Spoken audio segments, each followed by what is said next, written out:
ముఖ్యాంశాలు.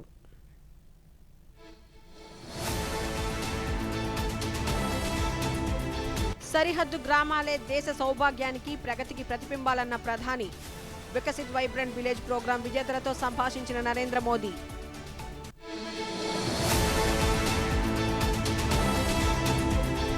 ఆగస్టు 1న భోగాపురం అంతర్జాతీయ విమానాశ్రయాన్ని ప్రధాని మోదీ ప్రారంభించనున్న నేపథ్యంలో విస్తృత ఏర్పాట్లు.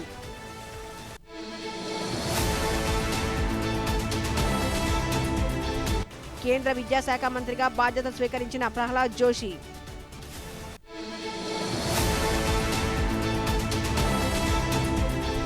నంద్యాల, విజయనగరం జిల్లాలో అమృత్ సరోవర్ ఉద్యమాన్ని మన్ కీ బాత్లో ప్రస్తావించిన ప్రధాని.